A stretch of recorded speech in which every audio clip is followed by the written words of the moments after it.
ہے، بعض صورتوں میں نہیں بناتا۔ کب بنائے گا کب نہیں بنائے گا؟ آسان انداز میں آپ کو بتا دوں کہ جب پوتی کو ضرورت ہوگی تو اسبہ بنائے گا، ورنہ نہیں بنائے گا۔ ضرورت کب ہوگی؟ جب وہ اپنا فرضی حصہ لے رہی ہوگی تب اس کو ضرورت نہیں ہوگی۔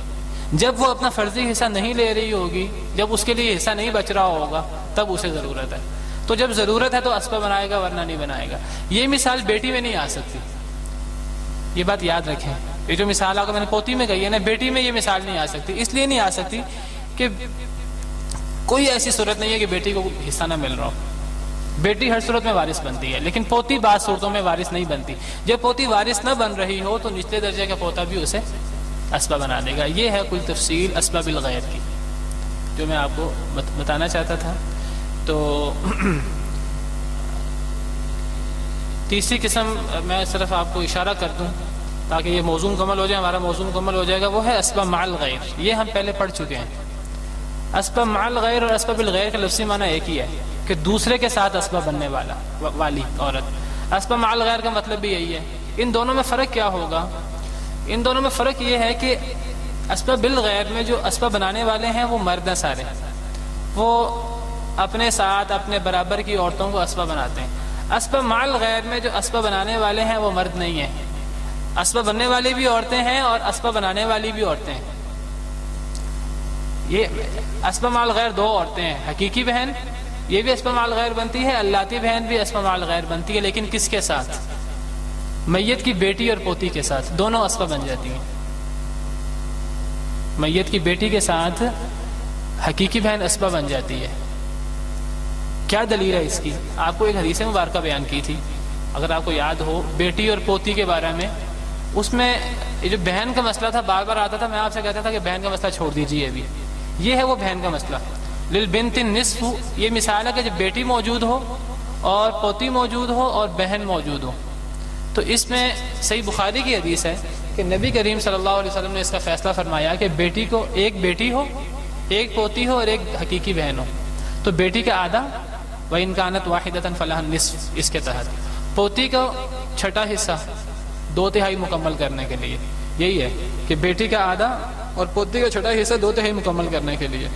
فَمَا بَقِيَ فَلِلْأُخْتِ، جو باقی بچ گیا وہ بہن کا ہے۔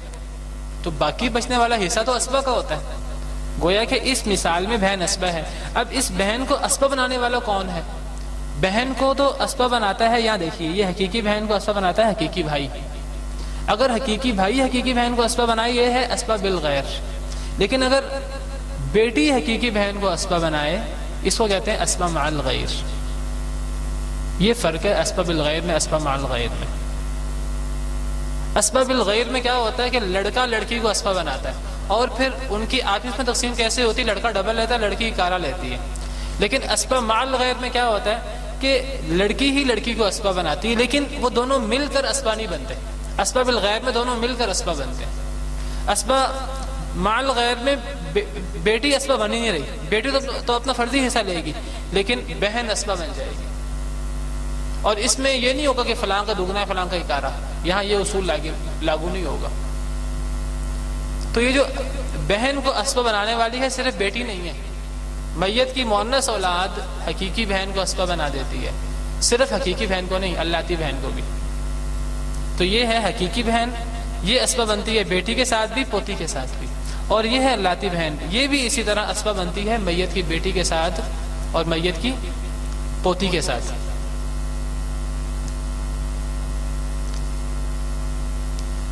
لیکن جو میت کی اخیافی بہن ہے، یہ میت کی بیٹی اور پوتی کے ساتھ اسبہ نہیں بن سکتی، کیونکہ اخیافی بہن اسبہ ہوتی نہیں ہے، وہ صرف اصحاب الفرائض میں سے ہوتی ہے۔ اب آپ دیکھیے کہ اگر میت کی بیٹی اور بہن کب وارث ہوتی ہے؟ جو ہم نے قرآن پاک میں بہن کا حصہ پڑھا، جب میت کا لالا ہو تو تب وارث ہوتی ہے نا۔ اور کلالہ کسے کہتے ہیں؟ جب میت کا نہ باپ دادا ہو، نہ میت کی بیٹی پوتی ہو، نہ میت کا بیٹا پوتا ہو۔ اب یہاں تو بیٹی پوتی آ رہی ہے، میت کا لالا نہیں ہے، تو ہم کہیں گے وہ جو قرآن پاک میں بہن کا حصہ بیان ہوا ہے وہ فرضی حصہ بیان ہوا ہے۔ بہن کا فرضی حصہ تب ہوتا ہے جب میت کا نہ باپ دادا ہو، نہ بیٹا پوتا ہو، نہ بیٹی پوتی ہو۔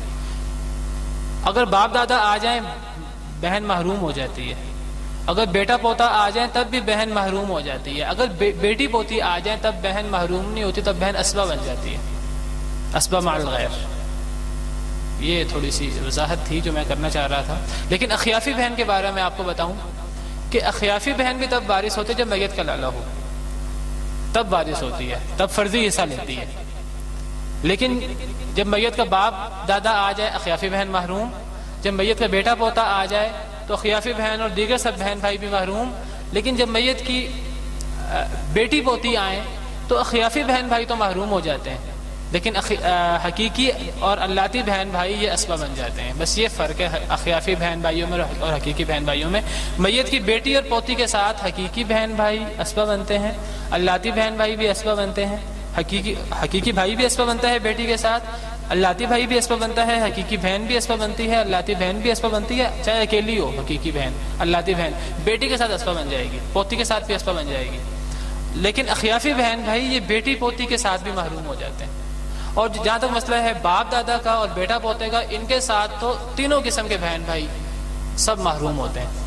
تو یہ آپ تھوڑا سا اس کو ذہن میں رکھیے. آئندہ انشاءاللہ ہم اسبہ نسبی پڑھیں گے, اور پھر میں نے ساری مثالیں اس میں رکھی کافی ساری. یہ ہم نے ساری مثالیں حل کرنی ہیں انشاءاللہ اگلے لیکچر میں. یہ اسبہ بالغیر کی مثالیں ہیں, کوئی 15-20 اسبہ بالغیر کی, اسبہ مع الغیر کی, اس سے سارے مسئلے انشاءاللہ کلیئر ہو جائیں گے. لیکن آج سمجھانے میں ٹائم لگ گیا, تو اگلے لیکچر میں انشاءاللہ ہم اس کو مکمل کریں گے. یہ بہت اہم موضوع ہے اسبہ والا. جی, اسبہ مع الغیر میں بیٹی شامل نہیں ہے, بیٹی کبھی بھی اسبہ مع الغیر نہیں ہوتی. اسبہ مع الغیر میں دو شامل ہیں, ایک حقیقی بہن اور ایک اللاتی بہن. لیکن یہ کب اسبہ مع الغیر بنتی ہیں, وہ غیر کون ہے جن کے ساتھ یہ اسبہ بنے, وہ بیٹی اور پوتی ہیں. تو حقیقی بہن بھی بیٹی پوتی کے ساتھ اسبہ مع الغیر بنتی ہے, اللاتی بہن بھی بیٹی اور پوتی کے ساتھ اسبہ مع الغیر بنتی ہے. لیکن بیٹی پوتی بذات خود اسبہ مع الغیر نہیں ہوتی کبھی بھی. اس کو اگلے ہفتے انشاءاللہ دوبارہ ریپیٹ کر دوں گا. سبحانک.